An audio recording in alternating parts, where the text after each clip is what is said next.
ರಚಿಸಿದಂತಹ ಈ ಬಲಿಷ್ಠವಾದಂತಹ ಚಕ್ರವ್ಯೂಹವನ್ನ ಭೇದಿಸುತ್ತಾ ಬರುತ್ತಾ ಇದೆಯಲ್ಲ ಅಂತ ನಿನ್ನ ಪರಾಕ್ರಮವನ್ನು ಕಂಡಾಗಲ್ಲಿ ನನಗೆ ನಿನ್ನ ಪರಾಕ್ರಮವನ್ನು ಕಂಡು ಹೆಮ್ಮೆ ಎಂದೆನಿಸುತ್ತದೆ.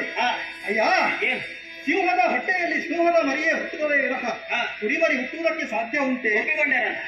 ಸತ್ಯ. ಮೂರು ಲೋಕದ ಗಂಡನಾದಂತಹ ಪಾರ್ಥ ವೀರನಾಥ ನರನಿದ್ದಾನೆ.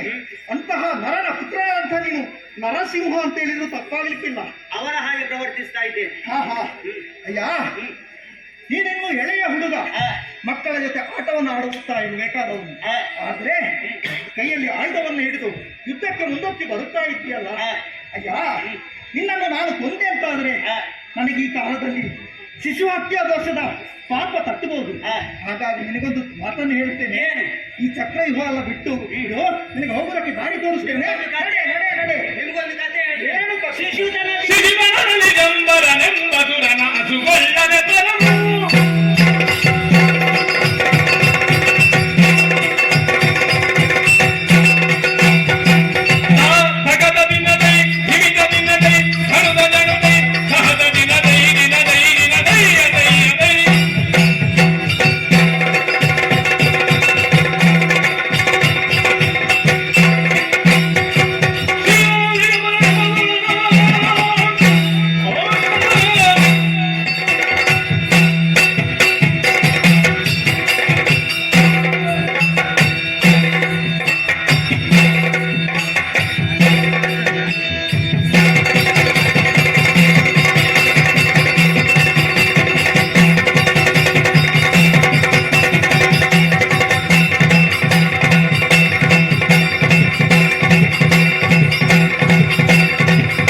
ಸಂಭವದಿಂದ ನುಡಿಗೆ ರವಿಜಂಪೇ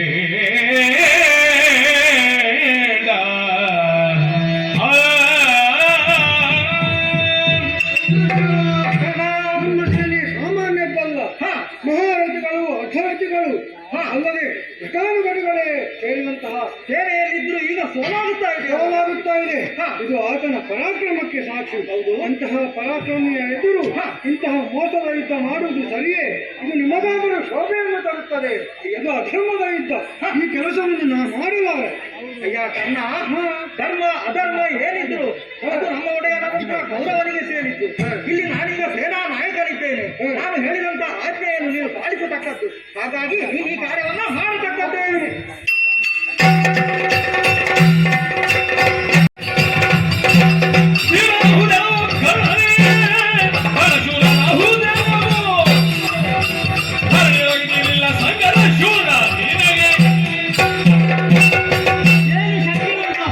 ಎದುರಿನಿಂದ ಹೋರಾಟ ಮಾಡಬೇಕು, ಹಿಂದಿನಿಂದಲ್ಲ. ನಿನ್ನ ಹಿಂದಿನಿಂದ ಹೋರಾಟ ಮಾಡುವಂತ ಬಂದಂತಹ ಆ ಹೆಣ್ಣು ಹುದ್ದೆಯನ್ನು ನೋಡ್ತಾರೆ.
ನಿಂತಿರುವುದಕ್ಕೆ ಕಾರಣ ಉಂಟಪ್ಪ.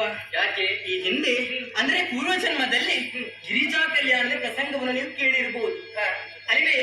ಹರಣ ತಪಸ್ಸನ್ನು ಕೆಡಿಸಬೇಕೆನ್ನುವಂತಹ ಉದ್ದೇಶದಿಂದ ಹಾಗಿದ್ದಂತಹ ಮನ್ಮಥ ಪ್ರದ್ಯುಮ್ನ ಹೌದು, ಆತ ತನ್ನ ಪಂಚ ಶರಗಳಿಂದ ಹರಣ ತಪಸ್ಸನ್ನು ಕೆಡಿಸುವುದಕ್ಕಾಗಿ ಮುಂದಾದನಂತೆ. ಆ ಹೊತ್ತಿಗೆ ಹರಣ ಕಿಚ್ಚು ಗಣ್ಣಿಗೆ ಒಳಗಾಗಿ ಗಂಡನನ್ನು ಕರೆದುಕೊಂಡು ರೋಧಿಸುತ್ತಿರುವಂತಹ ರತಿಯ ಬಳಿಗೆ ಶಂಬಾಸುರ ಎನ್ನುವಂತಹ ರಾಕ್ಷಸ ಅಲ್ಲಿಗೆ ಬರ್ತಾನೆ. ಈಕೆಯ ರೂಪವನ್ನು ಕಂಡು ಮೋಹಗೊಳ್ಳುತ್ತಾನೆ. ಆಕೆಯನ್ನು ಸೆರೆ ಹಿಡಿದು ತನ್ನ ಪುರಕ್ಕೆ ಕರೆದುಕೊಂಡು ಹೋಗುತ್ತಾನೆ. ಅಲ್ಲಿ ಪಾಕಶಾಲೆಯನ್ನು ಆಕೆಯನ್ನು ಇರಿಸ್ತಾಳೆ. ಹೇಗೆ ಪಾಕಶಾಲೆಯ ಕೆಲಸವನ್ನೆಲ್ಲ ನೋಡಿಕೊಳ್ಳುವುದಕ್ಕೆ ಮಾಡುವುದಕ್ಕಾಗಿ ರತಿಯನ್ನು ಅಲ್ಲಿ ನೇಮಿಸ್ತಾಳಂತೆ. ಹೀಗಿರುವಾಗ ಕಾಲ ಕಳೆಯುತ್ತದೆ. ಒಂದು ದಿವಸ ಶಂಬಾಸುರ ಇದ್ದಾನಲ್ಲ, ಆತ ಒಂದು ಮೀನನ್ನು ಹಿಡಿದು ತಂದು ತರ್ತಾನಂತೆ. ಯಾಕೆ? ರತಿಯಲ್ಲಿಗೆ ತಂದು ಕೊಡ್ತಾನೆ. ಪಾಕಶಾಲೆಯಲ್ಲಿ ಇದ್ದಾರಲ್ಲ, ಇದನ್ನು ಅಡುಗೆ ಮಾಡು ಎಂಬುದು.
ಬಯಸುತ್ತೇನೆ. ಆದರೆ ಈಗ ಬೇಟೆಯಾಡುವಂತ ಸಂದರ್ಭದಲ್ಲಿ ಏನೋ ಒಂದು ವಾಸನೆ ಪರಿಶೀಲಿಸಿ ನೋಡಿದರೆ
ಮೇಘಾಸುರ ಮೇಘಸ್ತರಿ ಎನ್ನುವವರು ಇದೇ ಅರಣ್ಯದಲ್ಲಿ ಜೀವನವನ್ನು ಸಾಗಿಸುವವರು. ನಮಗೆ ಉಪಟಳವನ್ನ ಕೊಟ್ಟ ಕಾಲಕ್ಕೆ ಅವರನ್ನೆಲ್ಲರನ್ನು ಸಂಹರಿಸಿದವರಿದ್ದೇನೆ.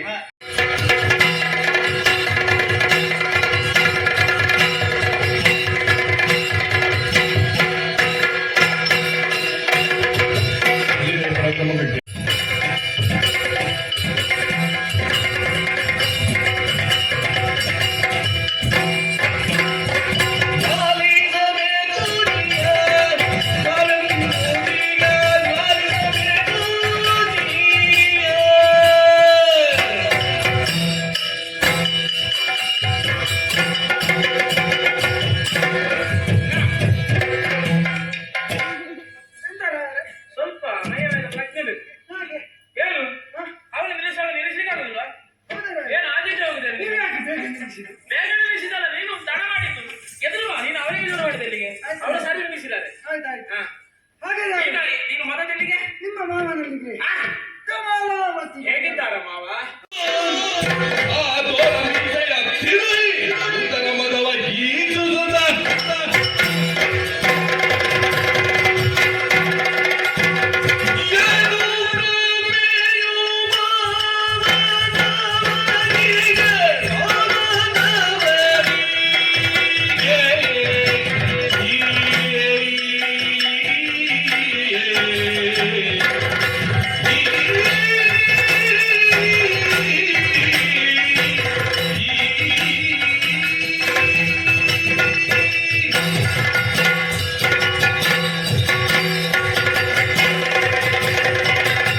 ಅಂತಹ ರತಿಯನ್ನು ಹುಟ್ಟಿದ್ರೆ ಕೈ ತೊಳಿಬೇಕು ಅಲ್ಲ ಕೈ ತೊಳೆದು ಮುಟ್ಟಬೇಕು ಆ, ಸರಿ ಹೇಳು ನೀನು ತಿರುಗಿಸಿ ಹೇಳ ಕೈ ತೊಳೆದು ಹಾಗೆ ಹಾಗಿರುವಂತಹ ನನ್ನವಳು ನನಗೆ ಅಂತಲೇ ಹುಟ್ಟಿದವಳು ಹೌದಾ ಅಂತಹ ರತಿಯನ್ನು ಯಾರಿಗೆ ಕೊಡುವುದು? ನೀನು ಮಾಡುವವನಿಗೆ ಎತ್ತದು ನೀನು ಮಾಡುವವನಿಗೆ ಮೀನಕ್ಕೆ ಅಂತ ನೀನು ಹೇಳಿದ್ದಲ್ಲ, ನೀನು ಹೇಳಿದ ನಿನಗೆ ತಿನ್ನುವುದು ಬಿಟ್ಟು ಬೇರೆ ಯಾವುದು ಗೊತ್ತಾಗುದು. ಮೀನಕ್ಕೆ ಅಂತ ಆ ಕಳ್ಳನ ಮಗನಿಗೆ ಆ ಕೃಷ್ಣನಿಗೆ ಹೋಗಿರೋದು ಗೊತ್ತಾಯ್ತು. ಎತ್ತದು ಕಳ್ಳನ ಮಗನಿಗೆ ನಿನ್ನ ಬಾಯಿ ನೀನು ಹೇಳ್ಬೇಡ, ನೀನು ಹೇಳಿದ್ರೆ ಸರಿ ಮಾಡ್ಲಿಕ್ಕೆ ಸುಮಾರು ಹೊತ್ತು ಬೇಕು ನನಗೆ. ಹಾಗಾಗಿ ಹೋಗಿ ಕೊಡ್ತಾ ಇದ್ದಾರಲ್ಲ, ಇದು ಮಾವನಿಗೆ ತಲೆ ಸರಿ ಇಲ್ಲ.